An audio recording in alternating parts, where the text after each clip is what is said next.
My siblings used me like a servant and called me too sensitive whenever I spoke up. But when I finally cut them off, my brother's breakdown exposed a dark secret no one was ready for. My name is Jake, and I'm 26. For as long as I can remember, I've been the one expected to pick up the slack, run errands, handle housework, take care of everyone's messes, and basically play the role of unpaid assistant to my older brother and sister. It wasn't even something we ever discussed. It was just an unspoken rule. When we were kids, they would push their chores onto me. If something got broken in the house, somehow it was my fault. If one of them forgot to do their homework, they'd make me do it for them. And when I complained, I was whining. I was too sensitive. I was the burden. That's what they called me. Especially my sister Amanda. Ugh, Jake, stop being such a burden. Why do you always make things so difficult? Just do it. It's not that hard. Those words stuck with me, even as I got older. My parents never really stepped in. My dad worked long hours and my mom, well, she had this philosophy that family takes care of each other, which in practice meant I was the one taking care of everyone else. When I moved out at 18, I thought that would be the end of it. I had my own life, my own job, my own tiny apartment that, for the first time, felt like it actually belonged to me. But of course, that didn't mean I was free. Amanda, who was 29, and my brother Ryan, who was 31, had grown into adulthood with the same entitled mindset they had as kids. Anytime they needed something, they called me. If Amanda's car broke down, Jake, I need you to pick me up. If Ryan was short on rent, Jake, just spot me this month. If my mom wanted something done around the house, Jake, I told Amanda and Ryan to help, but you know how they are. Can you just do it? And I did, because that's what I was supposed to do, right? Be the responsible one, be the helper, be the burden. But things really came to a head about a year ago when my dad had a health scare. It wasn't life-threatening, but it was serious enough that my mom needed help taking care of him. Naturally, she called me first. Jake, your father is going to need someone to help with doctor's appointments, and you're the best with this sort of thing. And I did it. I took days off work. I drove my dad to his checkups. I picked up his prescriptions. Amanda and Ryan? They showed up maybe once or twice, took some pictures to post on Facebook about how family is everything, and then left. When my dad recovered, I thought maybe, just maybe, this would make them appreciate me a little more. Maybe they'd say, wow, Jake, we really owe you one. But no.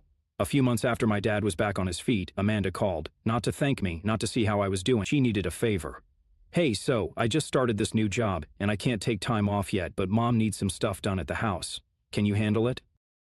I was exhausted. I was done. So, for the first time in my life, I said no. The silence on the phone stretched for so long, I thought the call had dropped. What? Amanda finally said, as if the word had personally offended her. I said no, I can't. But Mom needs help? Then maybe you and Ryan should help her. She scoffed. You're seriously going to be selfish right now? Something inside me selfish? After years of being the one who did everything while they did nothing? I have my own life, Amanda, I said, keeping my voice as calm as possible. Figure it out. And I hung up. That was the first domino to fall. After that, I stopped answering their calls. Not immediately, at first. I made excuses. I was busy. I had work. I wasn't feeling well. But the truth was, I was done being their safety net. I stopped driving across town to run errands. I stopped being the family's go-to problem solver. At first, they didn't notice. Or maybe they just assumed I'd come around like I always did. But then the texts started. Ryan, hey man, you got a sec? Need a favor. Amanda, Mom's asking for you. Can you call her? I ignored them. Then came the guilt tripping. Amanda, so you're just abandoning your family now? Ryan, dude, what's your problem? We're supposed to have each other's backs. Mom even got in on it. Sweetheart, I don't understand why you're acting this way. Family takes care of each other. I wanted to scream. I wanted to send them all a long, detailed message about every time they had ignored me, dismissed me, used me. I wanted to tell them that I was tired, that I was done. But I didn't. Instead, I just stopped responding altogether. That's when the real fallout began, and I'll tell you all about it because if they thought I was going to roll over like I always had, they were in for a surprise. The silence didn't last long. At first, I think they were convinced I was just being moody and that I'd come to my senses soon enough. After all, that's how it always went. I'd get frustrated, I'd try to push back, and then eventually I'd cave. I'd show up at Amanda's doorstep, or answer Ryan's calls, or let my mom guilt-trip me into doing whatever needed to be done. But this time was different. A week passed, then two. I ignored every text, every call. I blocked Amanda and Ryan when they got too aggressive. Mom was the only one I didn't block, but I kept my replies vague and distant. Then, about 3 weeks in, I got a text from my mom that made my stomach sink. Your brother got evicted. For a second, I almost felt bad. Almost. Ryan had always been terrible with money. He made decent enough cash at his job, but he spent it like water. New gadgets, expensive clothes, nights out drinking. He never planned ahead, and for years I had been his safety net. Anytime he came up short, he knew he could count on me to fill in the gap. Not this time. I didn't reply right away. I needed a moment to process. Then, after a deep breath, I texted back, "That sucks. Hope he figures it out." A minute later, my phone rang. Mom. I almost let it go to voicemail, but some part of me wanted to hear what she had to say, so I answered. "Jake." She didn't even let me get a word in before she launched into it. "I don't understand what's going on with you. Your brother is in trouble, and you're acting like you don't even care." I pinched the bridge of my nose. "Mom, Ryan's an adult. He knew his rent was due. He should have paid it." "He would have if he had a little help." "You mean if I had helped him?" A sharp silence. "Well, yes. That's what family does." "No, Mom," I said, my voice steady. "That's what I do. And I'm done." Her tone shifted instantly from frustration to exasperated disappointment. "Jake, I don't know what's gotten into you. This isn't how I raised you." I actually laughed. "No, Mom, this is exactly how you raised me. You raised me to put everyone else first, to be responsible for my siblings while they did whatever they wanted, to drop everything the second they needed something, but guess what? I'm not their backup plan anymore." She was quiet for a moment, probably because she wasn't used to me talking back like this. Then, with a sigh, she said, "Ryan's staying with Amanda for now, but he can't stay there forever. He needs somewhere to go." And there it was, the real reason for the call. "You want me to let him move in with me?" "Just for a little while," she said quickly, like she could hear the refusal forming on my lips. "Until he gets back on his feet. He's your brother, Jake." I clenched my jaw. "He's a grown man who should have figured out how to stand on his own feet a long time ago. Jake, he's not moving in with me. I'm not paying his bills. I'm not solving his problems. If he wants to fix this, he needs to do it himself." Her voice turned sharp. "And if it was you in trouble, wouldn't you want help?" I let out a humorless laugh. "Funny, because I've been in trouble before, Mom. I've been struggling, I've been exhausted, and you know what? No one ever stepped up for me. No one ever asked if I— That's not fair, isn't it?" She went quiet again. I sighed. "I gotta go, Mom. Jake, good night." I hung up before she could try again. And for the first time in my life, I didn't feel guilty. I felt free. But I knew this wasn't over. Because Amanda and Ryan, they weren't the type to just let things go. And I had a feeling they were about to make things much worse. The next day, I got a text from Amanda. I almost didn't read it, but something about the way she phrased it caught my attention. It was too calm, too carefully worded. It made me suspicious. "Hey Jake, we need to talk. It's about Ryan. Please just hear me out." I stared at the message for a while. I'd been expecting something more like, "You're an awful brother," or "You're abandoning your family," but this felt different. She wasn't yelling, at least not yet. I didn't respond immediately. I was trying to figure out my next move. I'd made it clear I wasn't interested in helping Ryan, and I sure wasn't going to let Amanda guilt-trip me into it. But maybe this was her last shot to try to talk some sense into me. Eventually, curiosity got the better of me. I replied, "What about Ryan?" A few minutes later, my phone buzzed with a voice message. I pressed play. "Jake, I know you're mad, and I get it. You've been carrying everyone for years, and it's not fair. But here's the thing. I'm not asking you to do everything for him, but can't you at least help a little? Just let him crash on your couch for a week or two while he figures things out. He doesn't have anywhere else to go, and he's really struggling. You know how he is. He's not good at this adulting thing. He needs family right now. Please, I'm begging you." I could hear the desperation in her voice, but also something else. Something that wasn't just about Ryan. It was about Amanda, too. She didn't want to deal with Ryan. She wanted me to. And if I took him in, it would only be a matter of time before I was back to doing everything for him. I sat there for a while, contemplating. On the one hand, I could ignore her completely. That would send the message loud and clear that I was done playing the role of the family savior. On the other hand, I was still her brother, and part of me felt bad, maybe too bad. I thought about what Mom said, "That's not how I raised you." The words still echoed in my head, but the more I thought about it, the more I realized I didn't need to follow that script anymore. That wasn't my responsibility. That wasn't my burden. I sent Amanda a text, keeping it short and firm. "No, Ryan is a grown man. He's going to have to figure this out on his own. I'm not his backup anymore." She didn't respond right away, and I felt a small knot of relief in my chest. But I knew the storm wasn't over. I knew she'd keep pushing, and soon enough, I was going to have to deal with Ryan's response. I didn't want to think about it, but I could feel it coming. A few hours passed before Ryan called. His name flashed on my screen and I considered ignoring it, but then, as much as I hated to admit it, I didn't want him to think I was running away from the confrontation. I swiped to answer. "Jake," he said, his voice strained. "You've really gone too far this time." I was already tired of hearing that phrase. What's that supposed to mean? Mom's worried. Amanda's worried. I'm trying to get my life together and now you're just abandoning me. He paused, clearly expecting a reaction. I stayed silent for a moment. Ryan, I'm not abandoning you. I'm not your personal ATM or your unpaid babysitter anymore. You need to figure this out. You're being unreasonable, he snapped. I don't know why you're acting like this. You've always been the one who helped. Now you're just... I felt the pang in my chest, but I pushed it aside. I had to be strong. I couldn't give in this time. You want help? Get a job. Pay your own bills. Take responsibility for your actions like an adult.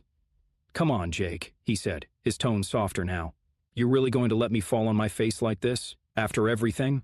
I clenched my jaw. I'm not the one who got himself into this mess, Ryan. You did this. You've been making bad choices for years, and it's time to face the consequences. There was a long pause on the other end, and for a brief moment I thought he might actually get it, that maybe, just maybe, he was finally going to understand. But then his voice came back, more desperate than before. I can't do it without you, Jake. I can't do this alone. The words hit me harder than I expected. It was like hearing a plea for help, but also a silent accusation that I had always been the one carrying him. That if I didn't save him, no one would. And for a second, I almost cracked. Almost. But then I thought about all the years I'd spent being the crutch for everyone else. All the years of resentment building up, and I knew this time I wasn't going to be a safety net. I hung up. My phone buzzed again immediately. A text from Amanda. Please, Jake. I'm asking you. This is the last time. Just let him stay for a bit. You know he won't survive without you. I set my phone down. They didn't get it. They didn't understand. And I was done explaining. I was finally going to make them see exactly how much they had taken from me. But little did I know, the worst was yet to come. Ryan wasn't the only one who had been keeping a secret. The next few days were tense. I knew the storm wasn't over, but I didn't expect it to escalate so quickly. My phone rang late one night. It was my mom again. I stared at the screen for a moment, then let it ring out. I wasn't ready to have another conversation where she made me feel guilty for something that wasn't my fault. The next morning, I had a voicemail from Amanda. I braced myself. Jake, please listen to me, she said, her voice breaking a little. I know you're angry, and I get it, but you have to understand. Ryan's not doing well. He's depressed. He's not just acting out because of his bad choices. He's struggling with things you don't know about. He's got no support system. I can't do this alone. I need you to help him. He needs you. I felt a knot tighten in my chest, but I quickly shoved it aside. They were trying to manipulate me again. They always had a way of making it seem like it was all about them, even when it wasn't. I couldn't fall for it. I couldn't go back to being the person they expected me to be, the one who always saved everyone else, no matter the cost to myself. But still, the words lingered in my mind. Ryan had been depressed. Was that why he'd always seemed so reckless, so unable to take responsibility for anything? I couldn't tell if Amanda was just playing her usual guilt card or if there was some truth to what she was saying. Maybe she was right. Maybe Ryan wasn't just being lazy and irresponsible. Maybe there was more to it. I tried to ignore the doubt, but it stuck with me. Then, 2 days later, I was sitting on the couch when I saw the notification for a new email. It was from Amanda. The subject line read, "This is what you don't know." I opened it, and the first few lines made my heart drop. Jake, there's something I've been keeping from you. I've tried to protect you from this because I didn't want you to feel guilty, but you need to know the truth. Ryan's not just in trouble because of his choices. He's in trouble because he's been using drugs. It's been going on for months. I didn't want to tell you because I didn't want you to get involved, but he needs help, and he needs it now. I couldn't breathe for a moment. I sat there, staring at the screen, the words almost blurring together. Drugs? Ryan?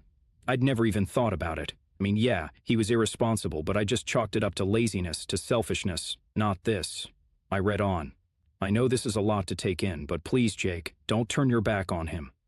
He's in over his head. He doesn't know how to get out of it. He's too embarrassed to ask for help, and I don't think he'll make it through this if he doesn't have you. I'm begging you. Don't let him drown. He's my brother too. I felt sick. I didn't know how to process this. For so long, I'd resented Ryan for never pulling his weight, for always expecting me to do the heavy lifting, and now this? It was like everything I thought I knew about him had been a lie. Was this why he kept asking for help? Was this the reason he'd been so reckless all these years? My mind was spinning. I felt angry but also confused. I couldn't just ignore what Amanda had said. I didn't know how to ignore it. Ryan was my brother, but at the same time, I couldn't shake the feeling that this was just another way for them to manipulate me. They always made it sound like I was the only one who could fix everything. I called Amanda. Jake. Her voice was tight. Did you get the email? Yeah, I got it, I said, trying to keep my voice steady. Is this really true? Is he using drugs? There was a long pause. Yes, she whispered. I didn't want you to know because I didn't want to drag you into it, but I can't keep lying to you. He's been spiraling for a while now. I could feel my heart pounding in my chest. I couldn't believe it. I didn't know what to say. Why didn't you tell me sooner? I asked, my voice coming out harsher than I intended. Why wait until now? I didn't want you to get involved, Amanda said quickly. I didn't want to put that on you. I know how much you've already done for him, but now he's really at rock bottom. He doesn't know where to turn, and I don't know how much longer he's going to last. I squeezed my eyes shut, trying to make sense of everything. My brother, the one who had always been a mess but who I'd thought could handle it, had been hiding something this huge from me. And now Amanda was asking for my help once again, only this time, it wasn't just a matter of saving him from his own laziness. This was serious. I opened my mouth to say something but then stopped. What could I say? I'd been through this same cycle before. I'd been the one to step in, to fix things. But could I do it again? Could I really be the one to save him, even after everything? I wasn't sure I could handle it, and honestly, I wasn't sure I wanted to. I don't know if I can help him, Amanda, I said finally. This is a lot. I need to think about it. There was a long silence on the other end of the line, and when Amanda spoke again, her voice was quiet, almost Please, Jake, don't give up on him. He needs you more than ever. I didn't respond right away. Instead, I stared at the screen of my phone, the weight of everything pressing down on me. Was I really ready to step back into that role? Could I be the one to fix this, to pull him out of the mess he'd made? I didn't have an answer, not yet. But I could feel the tension building, and I knew I was going to have to make a decision soon. The question was, what kind of person did I want to be? The one who kept rescuing my brother, or the one who finally stepped back, let him fall, and let him learn on his own? I wasn't sure I could do either, but I knew one thing for sure. Whatever I decided, it wasn't going to be easy, and it wasn't going to come without consequences. But I couldn't ignore the fact that this was my family, and no matter how much I wanted to walk away, they weren't going to make it easy. A few days passed, and the weight of the situation only grew heavier. I couldn't sleep. I kept replaying Amanda's words in my head. He needs you more than ever. But did he?